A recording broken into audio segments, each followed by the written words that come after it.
Hey guys, welcome back to the channel. Hope everybody is well. In this video I'm going to be taking out the old Motorcraft distributor in this car and replacing it with a lovely Bestek ignition kit. Without further ado, let's take this distributor out. And you can see down there I've set the timing mark to, it looks like 9, 10, it's in between 8 and 12 degrees. Now that is kind of roughly where I want the timing to fire. I might just nudge it over to the 12-degree mark on the day, but for now that's in the ballpark. Once you've got your timing marks on your pulley lined up to the required amount of degrees that you want the engine to idle on, once you've got the engine at TDC, the rotor arm should be lined up with the first cylinder ignition lead, and the rotor arm should be pointing basically directly underneath here.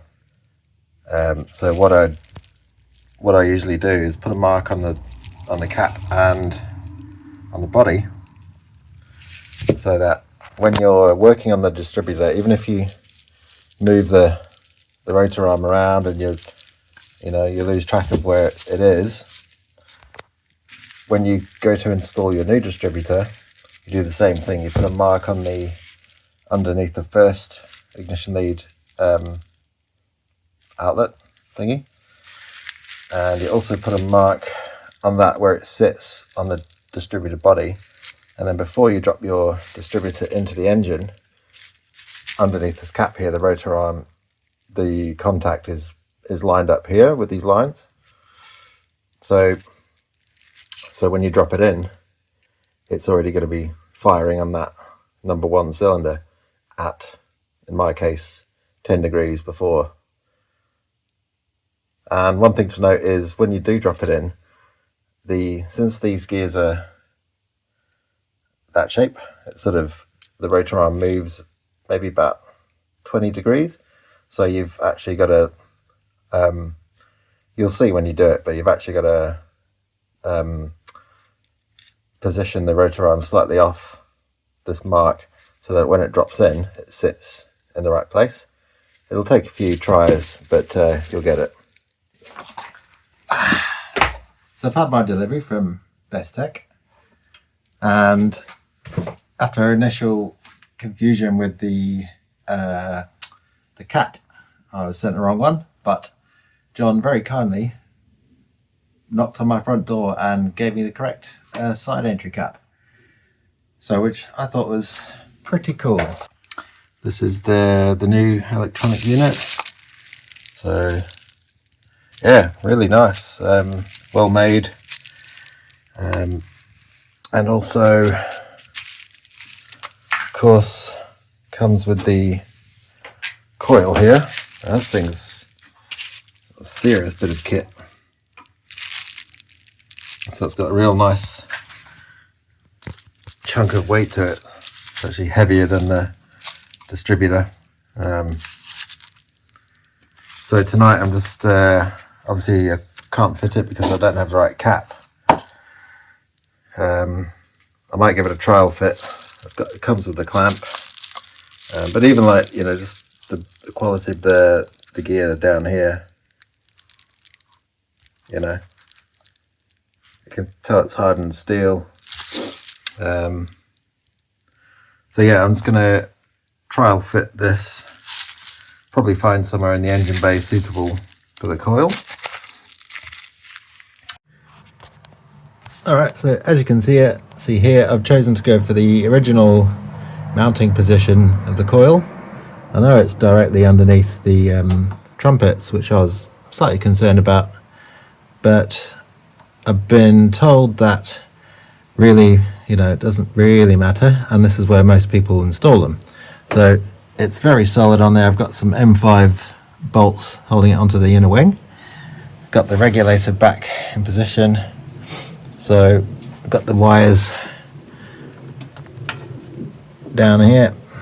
Hang on. So I've got the wires ready there, just to, one's going to earth to the chassis. So I'm going to use one of these holes here. So I've got, first of all, got some 17 amp cable. Then I've got a switchover relay. Then I've got the fuse. And so what the plan is to use the switched ignition from the original coil. So this is the positive, and I'm going to use that as the trigger to then trigger the live feed from the relay here back over to the battery, and up here I'm going to have a fuse. So essentially what that's doing is the switched ignition comes in through here via that bulkhead connector, so you can actually see the black and yellow wire there. That comes from the ignition key, I believe, and then it comes into here, fires up the starter solenoid, and then it runs back again under through the loom, which in the Mark 1 goes along here underneath the front panel, so it's down there, you can see it. And somewhere around here in this loom there is the ballast resistor wire. So in order to bypass that, yeah, like I say, I'm going to run a new wire. I'm going to install this relay. Yeah, I'm going to screw this relay to the inner wing, maybe there. Then I'm going to use it as a trigger to pull 12 volts directly from the battery. So it's only really we're only going to have 12 volts when this is triggered by the ignition switch. So that's the plan this lunchtime. Okay, so current state of affairs. Draw my wiring, and down here I've got down here I've got my temporary, well, it's going to be a permanent relay.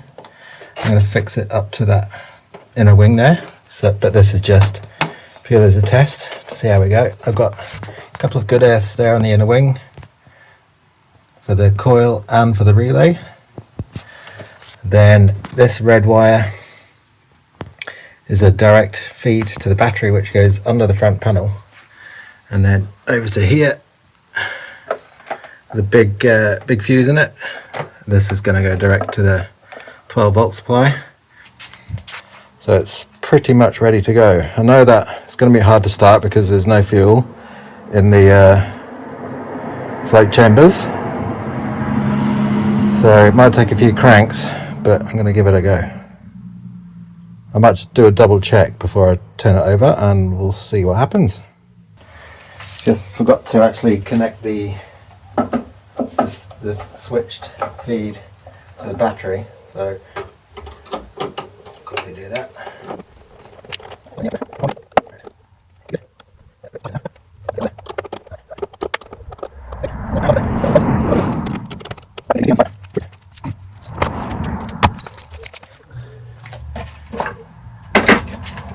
One more thing I forgot, that it's still on the jack.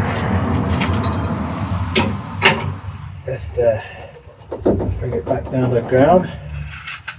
It's only really there so I could get the loom cable tied up on the front panel. Right, let's see what we've got.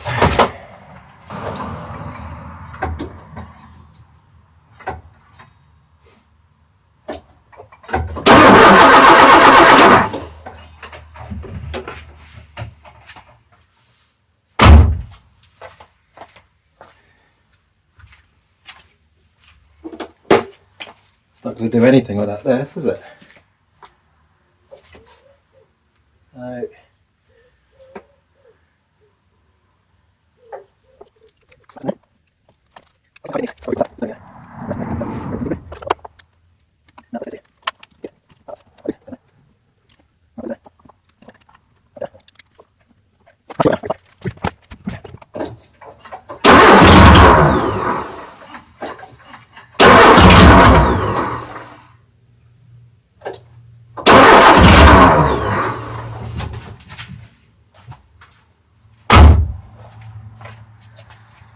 Seems like it's the classic firing order is wrong, so which means I've got to take the cap off and double check that I've routed the leads properly. Either that or the timing's off by 180. Really hope it's not that. Right, so I've had the cap off, and I think 3 and 4 wires were mixed up because it's hard to tell with the side cap.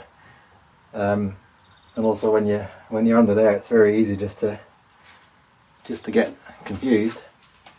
So put that back on. I've advanced the Dizzy a little bit further round. So with everything temporarily wired in, I'm just going to see if she goes.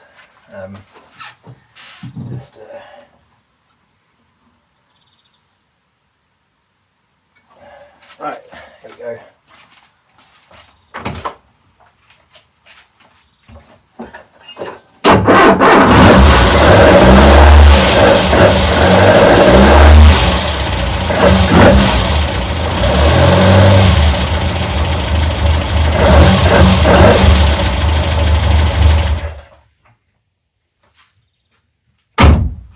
Yes. Now that initial slow crank means too much timing, so I'm just going to retard it slightly.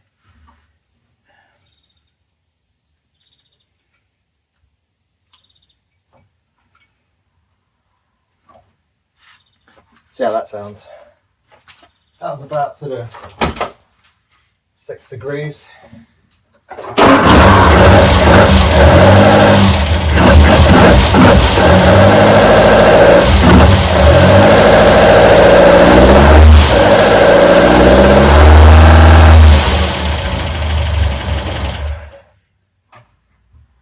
That sounds pretty good.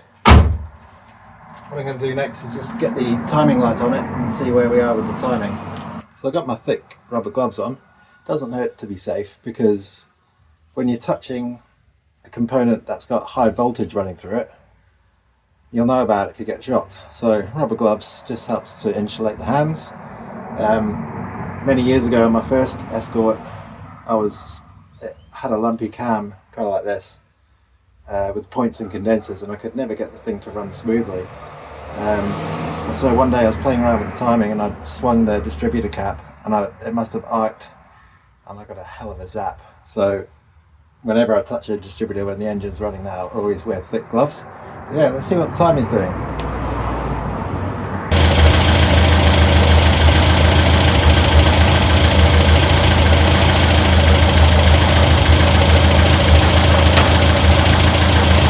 Got a nice steady 12 degrees there, so I'm just going to lock the distributor off and leave it at that. Gotta say, it sounds really nice. Just going to lock the distributor body down now, and yeah, I'm going to call that it for today. Rightio, the wiring's pretty much complete. I'll just run you through what I've got. So first of all, the old setup was the ignition feed came from the key, and then it ran along a black and yellow wire. You can just about see it there, and then that would go into the starter solenoid and then switch over, feed the starter motor, then supply positive voltage via a ballast resistor that's somewhere along this loom. I think it's in that loom there in the corner, the grey loom, but I wasn't really keen to start pulling that apart, so instead I bypassed it, which was recommended by Johnny at Bestek. So that red wire that you can see taped to the loom, that runs along the loom and then into this fused supply to the battery, so that's direct 12 volts. And then this relay here, that's the one that is basically triggered by the black and yellow wire that I just showed you. So then that is the switch that then switches over, pulls that 12 volts along that red wire there from the battery. In doing so, it earths it. Ooh, you can see the earth connections down there. And then that provides the 12 volts that's plugged in where these white connectors are here into the coil down there, which is mounted with 2 bolts through the inner wing, nice and secure. And yeah, that's that. Yeah, now firstly, this is the sort of relay that I used. I used a 30 amp, this is a 40. 30 amps overkill. So yeah, generic switch over relay. The wiring is very basic. So the red wire here, 20 amp fuse to the battery. That's the one I showed you that connects to the battery via with the fuse. That goes into the port 30, which then once switched turns into your positive output. So that's the one that goes to the coil, connected by the little spade connector. And then from the coil there's another little wire provided. Black wire goes to earth, and there's another white one which is for a tachometer, so that's just unused at the moment. And then it has a big fancy cable plugged into the distributor. The black and yellow wire that I showed you that comes from the bulkhead is still a positive supply, so it is linked into the battery somewhere via a fuse box, probably up here. But that's the ignition, and then it comes out the bulkhead and then joins the 12 volt supply. But in order to bypass that, because the black and yellow wire has the ballast resistor in, which was used for obviously this setup, points and condenser. So in order to bypass that, all I did was use that trigger from the ignition to trigger the relay. So once it triggers it, it grounds it. 85 is used directly to the ground and earth, and then that opens this circuit, and then there's your direct 12 volts from the battery. So it's pretty easy to do, really. It's just one extra wire. You don't really need a relay. You could just do it a different way. But for me, this was the most logical way to do it without pulling looms apart and getting underneath the dashboard. So since there was an existing wire for an ignition key anyway to the starter solenoid, also the solenoid's up here, so I basically just used the old system as a trigger down here to trigger the switch to pull the 12 volts which the coil needs. And yeah, it's running quite well. Although I haven't taken it out for a test drive, I think it's going to be great. And yeah, we'll try that next.